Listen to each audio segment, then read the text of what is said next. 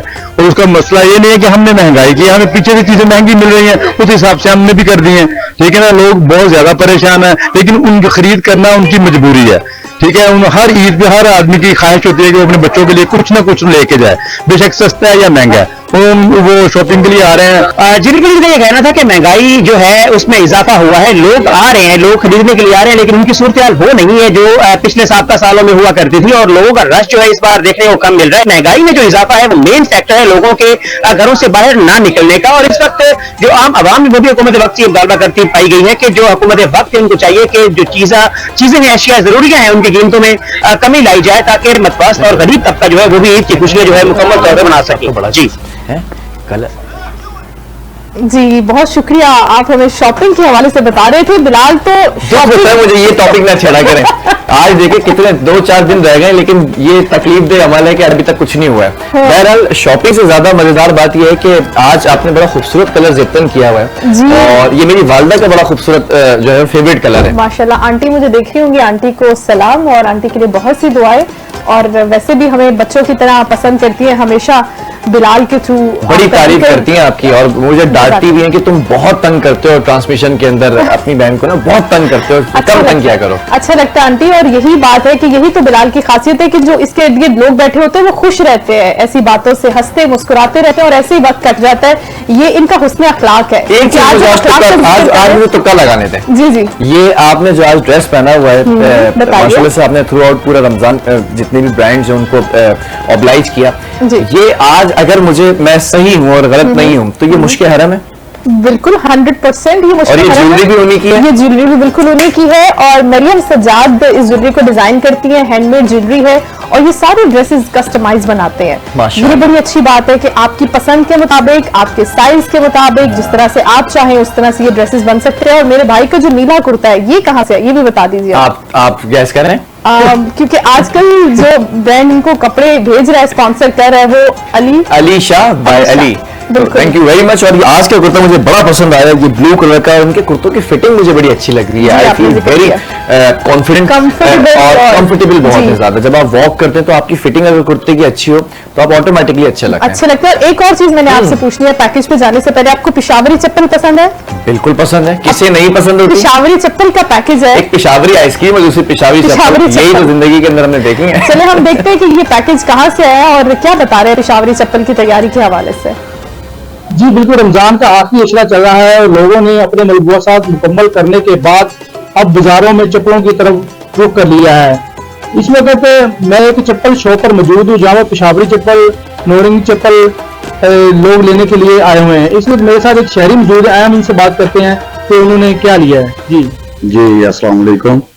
یہ ہم نے چپل خریدی ہے بھائی, ادھر ماشاءاللہ پشاوری چپل لگی ہوئی ہے بہت اعلیٰ قسم کی, اور یہ جو ہے سلوار قمیض کے نیچے بہت خوبصورت لگتی ہے. اپنے لیے بھی لینے آئے ہیں, اپنے عزیزوں کے لیے بھی اور اپنے بچوں کے لیے بھی. جی بالکل, آپ نے شہری کی بات سنی کہ انہوں نے کہا کہ یہ پشاوری چپل ہمارے سوٹ کے نیچے بہت اچھی لگتی ہے, ہم نے اپنے بھی لی ہے, بچوں کے لیے بھی. جی بہت شکریہ, آپ اپڈیٹ کر رہے تھے پشاوری چپل کے حوالے سے. اب یہ شاپنگ ہو جاتی ہے تو پھر اس کے بعد تھکے ہارے گھر آتے ہیں اور پھر سحری کی تیاری کرنی ہوتی ہے, اور سحری کا ٹائم بڑی تیزی سے گزر رہا ہے. تو اس سحری کی تیاری کے حوالے سے اب آپ کو لیے چلتے ہیں پیر محل, اور وہاں دیکھتے ہیں کہ آج کی سحری کیسے ہو رہی ہے. جی بالکل, اس میں موجود ہوں پیر محل کے مین اللہ والے چوک میں, جہاں پر جو ہے شہریوں کی ایک بڑی تعداد یہاں پر سحری کرنے کے لیے گھروں سے باہر نکلی ہوئی ہے. اور یہاں پر جو ہے پراٹھا پوائنٹ ہے, ملکی پراٹھا پوائنٹ, وہاں پر جو ہے شہری کا رش لگا ہوا ہے. یہاں پر جو نوجوان ہیں وہ یہاں پر مختلف پراٹھوں سے جو ہے لطف اندوز ہو رہے ہیں اور مختلف ورائٹیاں منگوا رہے ہیں. کوئی چنے پراٹھے کھا رہا ہے, کوئی آلو والے پراٹھے, کوئی قیمے پراٹھے, اور کوئی دہی کے ساتھ, تو کوئی شکر والی چائے جو ہے وہ پی کر پراٹھے کے ساتھ جو ہے یہاں پر سحری میں لطف اندوز ہو رہا ہے, مشغول ہے. تو پھر نوجوان یہاں پر جو ہے سحری کرنے کے لیے پہنچے ہوئے, ان سے پوچھتے ہیں کہ وہ کون سے پراٹھے منگوا رہے ہیں اور کیا وجہ ہے کہ وہ گھر سے باہر سحری کیوں کر رہے ہیں. جی بھائی, آپ نے گھر سے باہر سحری کر رہے ہیں اور کون سے پراٹھے منگوائے آپ نے؟ جی ہم سب دوستوں کا پلان بنا ہے, ہم اکثر آتے ہیں سحری کرنے کے لیے. آپ کو پتا ہے رمضان کا مہینہ بابرکت مہینہ ہوتا ہے, تو دوستوں کے ساتھ پلان بن جاتا ہے ہمارا کبھی بار سحری کرنے کا. ہم یہاں آ جائے ہیں, ملک جی